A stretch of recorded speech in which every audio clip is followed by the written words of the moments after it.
All right. It is your girl, E. Davis, author chat with E. Davis, and I am beyond honored to have my dear friend, brother from another mother. We've been friends since the beginning of time, Sam Cubbage, to join us with his book, Hey Boy, a tribute.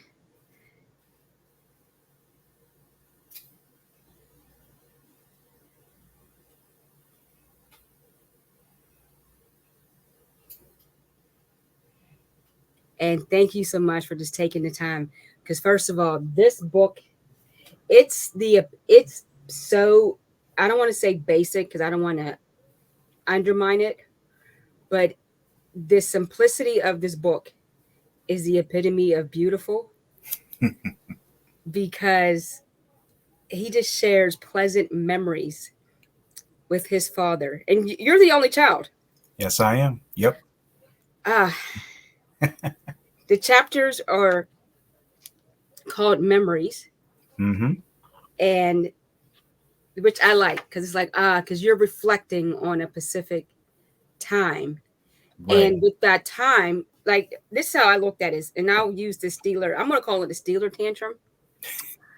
Um, so now you know after the Steeler episode, now you know when it comes to this season, this is what my father expects. And I didn't know that you and your dad hunted. Well, uh, little side note to that. I didn't hunt for very long. Uh-huh. The one thing that I did go out, it was actually squirrel hunting. So I can't remember exactly how old I was, but all I know is that when we saw the squirrel out there somewhere in the woods, and my dad gave me the little like Elmer Fudd type gun, and I pulled the trigger. I fell backwards, and I said, "That's it." So there was no more hunting for me, but he continued to hunt for many, many years. So And I didn't know that this was a leisure, like a pastime for him. yeah, one of them. Like every hunting season, he would travel to different places, like Drummond Island, Michigan, and Mm. go to his yearly trip to Maine. And yeah, he just had a lot of fun hunting. He and his buddies. And So I like the Cubbage Beagles, the dogs. Um, that was I like the country music because that was just a time of reflection and solace because it said it told a story. hmm I love the Christmas tree because we all have our Christmas-esque stories, which is beautiful. Um, you know what I also like? I like the fact you said your dad was a giver and a helper because no matter what was going on, he took the time to help anyone. The Bob, I love everything. I mean, I don't want to give the book away. The Bob Evans, just that time. I also like the fact that he called you boy. That um, my dad would call my brother boy all the time, and back of course in the black culture, when you're called boy by the other race, it's a sign of disrespect. Um, and my grandmother did not like the fact that my dad called my brother boy growing up. Come here, boy. Come here, boy. And she would just get so I didn't understand why she didn't like it until I got older, understanding the culture. But as I'm reading this, I can hear, "Hey boy, you want to get something to eat?" Or "Hey boy, what are you doing up?" And I'm it's like that's and you know what? I made no secret that I was married previously and I raised my ex-husband's two children. And my ex-husband's son is the same, they have the same name. And I refer to him as the boy. You know what I mean? Now I called him when I spoke to him. I called him by his name, but I called him the boy. Even in my phone, he's known as the boy. And my daughter laughed. She goes, "Really, mom?" Like I said, "Well, it was always which one. It was big one or little one." And I didn't want to say little or big. That just sounds too. And he technically wasn't a junior, so I could relate because it was like the boy. And I could see your parents talking, and I could see your dad say, "Well, talking to your mom, I'm gonna take the boy, here, there." I can actually see this interaction conversation. And I really enjoy um, the memories because each memory I was there. You set the scene, and it wasn't like a over detailed scene. You just put me in this atmosphere, and you told me a story. You All know right. what I mean? I'm glad that you were able to follow along and that you and everybody else took that journey with me as far as these memories. So I greatly appreciate that. Absolutely. Now, with without sounding what's what I want to use. Um, we already know what the inspiration behind it was, but explain to us the inspiration without stating the obvious. Like we know it was something dedicated to your father, but really, what led to it? Was it something that was brewing years ago, or is it something that you thought of in the wake of his passing? Yep, you're actually right. It was something that I thought of in the wake of his passing because, quite honestly, if my dad were still here, I would have never thought about writing a book. But Mm-hmm. it's kind of funny that this was kind of something that just unfortunately happened, but it did make for me to just think about all these different things and memory, as I'm calling them in the book.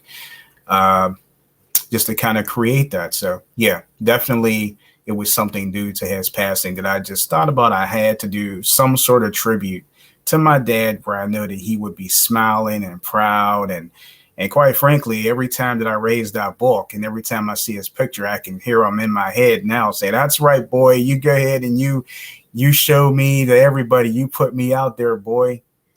So Yeah. that's basically what that was about. Now, do you feel that it's helping you with your I don't want to say grieving. I don't like that term. I don't like the term mourning. It's a process that we go through. Is it helping you? Because I know how close you were with your father. Um, yeah, I mean it does. Being able to write that, have that information and into book, yes, it does. I mean, of course, we all still have our moments, but it does help because, like I said, when I see a smiling face on this book, even the pictures that I do have other places, but this particular picture is like everybody's my favorite picture because I never thought I'd see my dad. I never thought anybody would capture my dad in that type of moment. And I actually think that there might have been somebody out of town that actually came, and I think my mom or somebody snapped that picture. Hmm. He, like I said, it was kind of a rare moment for him. He actually stood still long enough for somebody to do that. But yeah, so that's how I feel about the whole thing. Okay, and I think it's beautiful, and I think it helps those that lost a parent that they were emotion. I don't want to say emotionally connected. Because for example, my brother was a mama's boy, and he's a proud mama to this day. He's a proud mama's boy, and I watch him with his son Nehemiah. My nephew is a little over a year, and he's definitely a daddy's boy. Mm-hmm. Um, my brother can step out for a hot minute, and Nehemiah is fine. He's quiet. He's the epitome of chill. But when daddy comes in the room, nothing else matters. And he gets a little bit stirred up. He may whine until his daddy is holding him. You know what I mean? And so when you have that connection, especially the connection that I felt reading your book, I feel that anyone that loses a parent and is the overwhelming of inspiration to tribute that parent, it can help them with their healing process, with the accepting process, because we understand this is life and life goes on and such and such and such and such, such and such. But it really is a book of healing. And like I said, this wasn't my father. In fact, I'm of course I've met your mom. I've actually referred to her as Mama Cubbage, but that's Mama Cubbage. You know what I mean? But I never met your father. But as I'm reading this book and read this book, there was a sense of healing that I needed for my father's still living. We have a great relationship. He's a great guy. I am now the parent to him because he doesn't eat the way he's supposed to eat, and I'm wagging my finger. I'm sending him text messages. but it's like it's just a healing journey in what anyone that lost a special person in their life. Right. So you don't know how powerful this book is. Well, like I said, I greatly appreciate you and everyone who's taken the time to look into this book and purchase this book. That means a lot to me. It means a lot to Dad. It means a lot to all of us. What's your favorite memory? Well, there's actually a couple. Okay. The barbecue pit, of course, is one of the ones, but the other one I guess I can talk about is when we were doing a race. Oh, that was funny. Yeah, I can because see them like, "Hey, boy," and you're like, "Whoa, oh, okay." yeah, It if pulled us to the hair syndrome almost. yeah, never in my wildest dreams would I've ever thought that my dad would beat me because I pretty much was saying to him that, man, move aside, old man. You know, you can't beat me. And I found out in about probably about a minute and a half that I know that was the longest minute and a half because it just seemed like it was going in slow motion when I'm winning this race. I'm just running, running, running. Nobody behind me, nobody beside me. And all of a sudden, I see like a little shadow in my left side here, my left eye. And I'm like, wait a minute. And I was like, it's Dad. And so then he is actually right at me, turns around and smiles, and then kicks it into like fourth gear and it's gone. So, and I'm still trying to run to get up the hill up to the house. And by the time I got there, he was already sitting there and Relaxing. yeah, sitting there relaxing. What took you so long? Mm-mm. Mm-mm. I was done. I was like, did he cheat? I was like trying to like No. I'm not as I was trying to understand the physics. I was not trying to understand the ratio. I was like, I said, you know what? It's just he just told his son, Yeah, I'm it not. wasn't see the difference between my dad and I running. I'm taking steps. My dad was taking strides Oh, okay. So he was because he went. It was like really long. So I don't know how he did that. But well, then again, he was always out in the woods. He was probably running around doing other things. But okay. I'm just doing the normal running, and I'm like, nope. But he took strides, so that's why he was able to beat me in record time, and I'm still, like I said, running up the street trying to get home. Yeah, exactly. That's exactly how I was running. What is the other favorite memory? Uh, well, probably something really simple because there's the memory I have about eating scrapple. Oh yeah. And that's something that I've hated for many, many years. Never thought I hated the way it looked. I hated the way it smelled, but somehow or another, and it's not something I eat on a regular basis, maybe every once every year or something like that. But it just kind of intrigued me because one of the days that, Dad's cooking eggs and has this scrapple, and I'm like, you know what? Can I get some of this, whatever it is, this block thing you're eating? So he says, "Oh boy, you can't eat that. That'll kill you." That was always Really? his thing, whatever he's eating, if I try to eat it, it'll kill me. So I'm like, okay. So he cut me off a little piece, and he said, "Well, what you want to do is put some syrup on it." So I'm like, all right. So I put some syrup on it. So this is pretty good. So I started liking it, believe it or not, ever since then. I think I had it once years ago.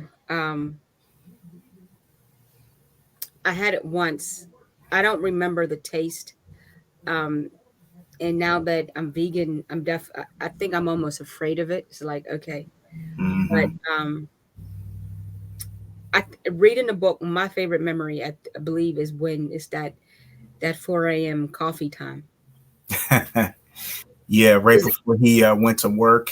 yeah, Yeah, I would get up in the morning. Not all the time, but there's some times when I just wake up. I mean, he made a lot of noise in the kitchen. So, I would walk in there and say, "Hey, Pop." He say, "Hey, boy, what are you doing up this early?" I'm like, "Well, you're up and I can smell the coffee brewing." So I'm like, he's sitting there reading the newspaper, drinking his coffee, eating a piece of toast, some eggs. I'm like, okay. So we'd sit there and talk for a couple minutes, and then, he would get his cell phone out the door and start his day.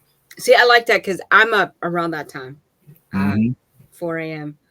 Um, and I mean, it's just me. Aja is knocked out calling hogs. Greg is calling hogs.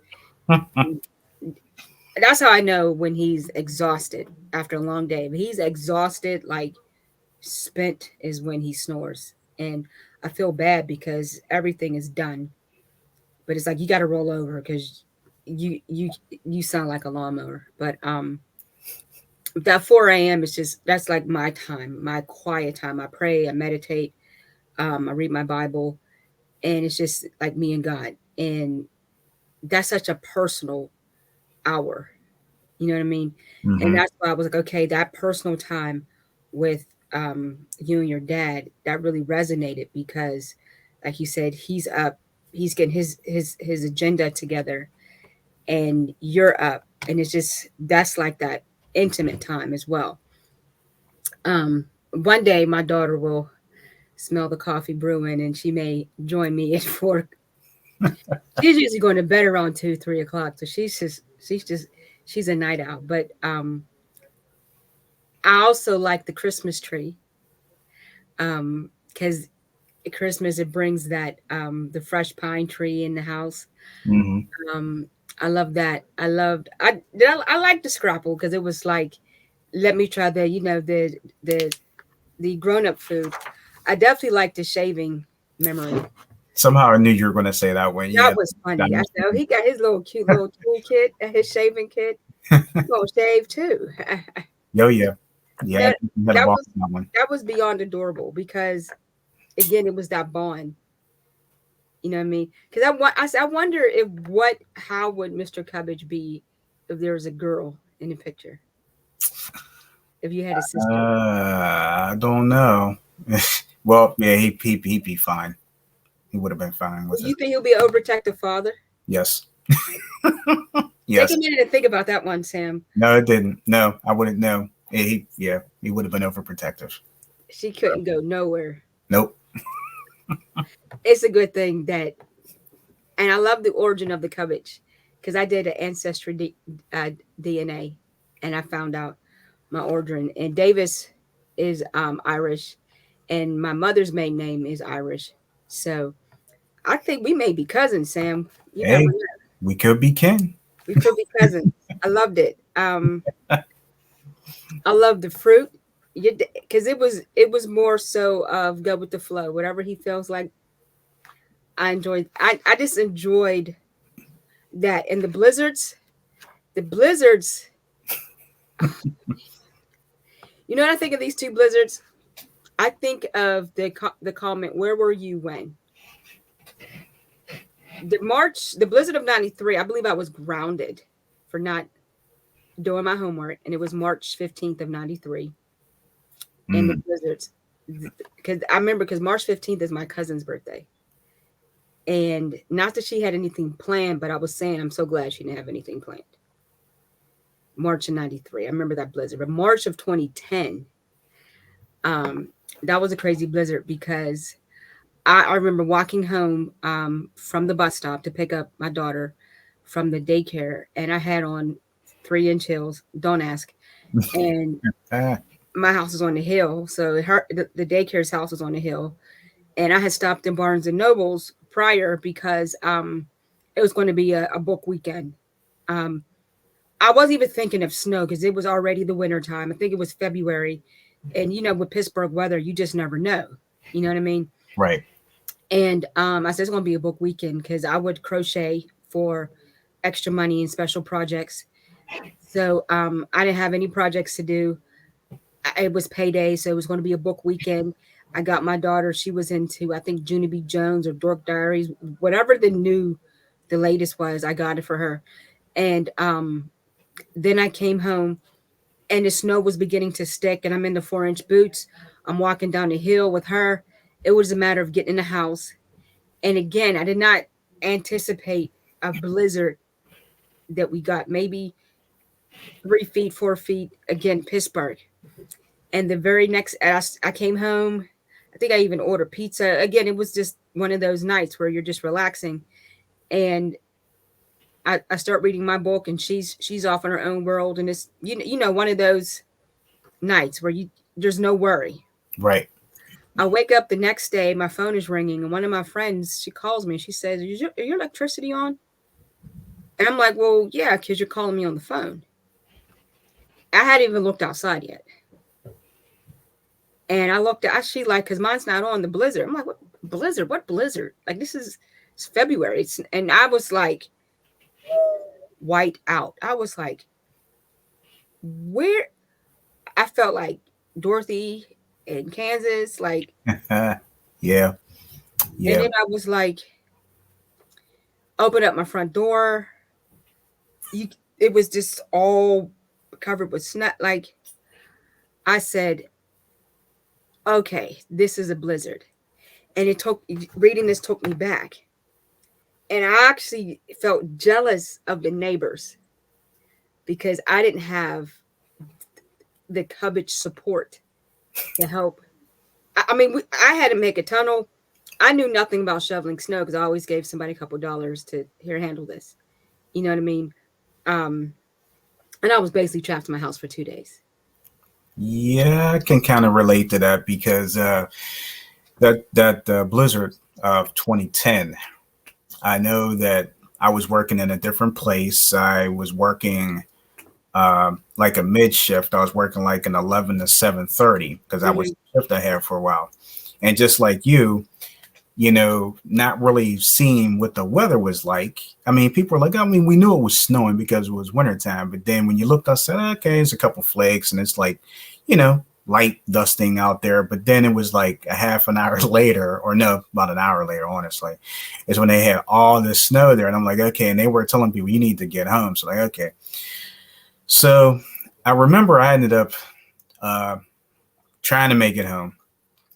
So I ended up getting it. I don't know if this person in front of me hadn't braked or whatever they were trying to do, we would have been fine. I know I probably would have made it home a little later, but I would have made it safely. But somehow or another, because they decided to brake, they got stuck, which in turn for me made me get stuck because, well, I was able to keep going up the road, but then I came to uh, Penn Hill Shopping Center. Okay. So road I rode, so I'm like, okay, I'm pretty much stuck here. So I was able to drive all the way to Rhode Island Road to Penn Hill Shopping Center, park the car that we had in the parking lot, and I'm like, okay, what am I going to do here? So who did I call? My dad. Your So dad. I said, hey, Dad. He said, hey, boy, what are you doing calling me? I said, Hey, well, boy. um, believe it or not, Dad, I'm actually kind of stuck here. He said, what do you mean you're stuck? Stuck doing what? And I said, well, I'm stuck because the roads are really bad and I don't know how I'm going to get home tonight. So it's going to take me a while to get home. So he was like, okay, no lie. I mean, he got up out of his chair, got into his big old pickup truck, the 4x4, came and got me, told me, you just leave your car right here, Yeah. brought me home.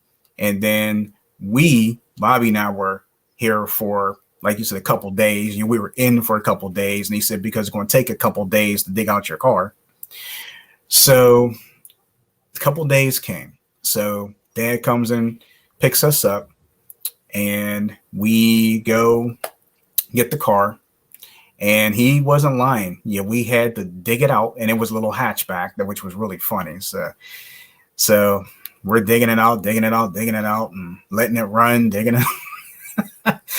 But it took a while, so we finally got it out. Plus, the roads were pretty much clear enough at that point, but that was not fun at all. So I definitely remember that blizzard. I like that the first thing you knew was to call your dad. Oh yeah, well, look at it this way. My dad's the one with the truck. My mom wasn't. It was just the point. It was just like, You know. um, I mean, I didn't, I was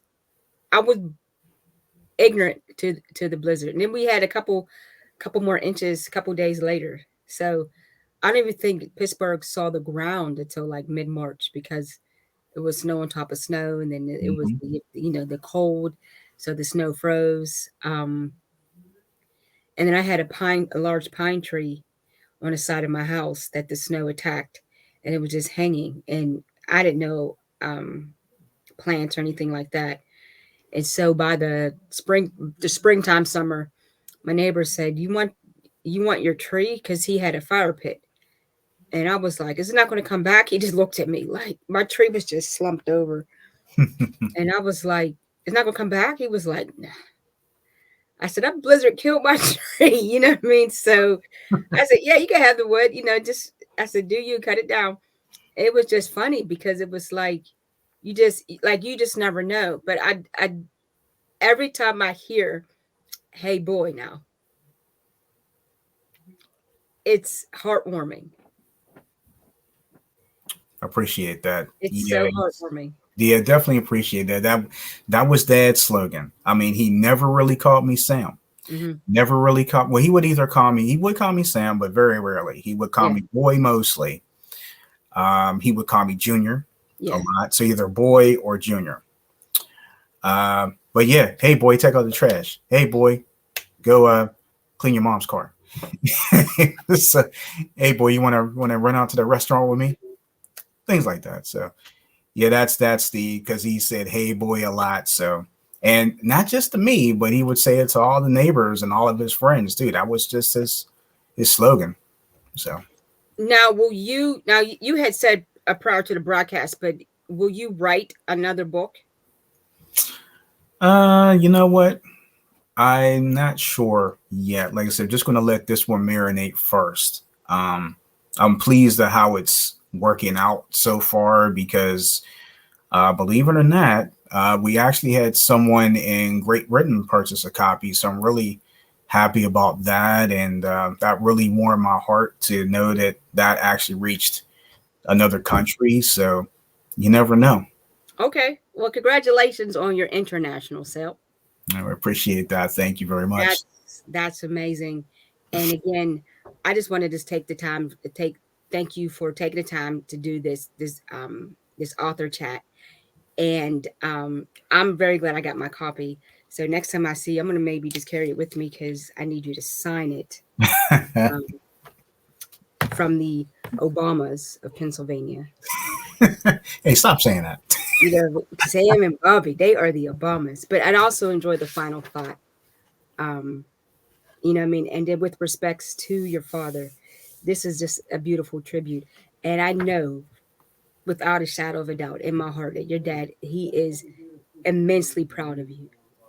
I'm proud of you as your friend, but I know for a shadow of a doubt in my heart, your father is immensely proud of you. He's telling the angels, "That's my boy." Well, yeah, I definitely appreciate that. Thank you very much. Absolutely. Hang on one second.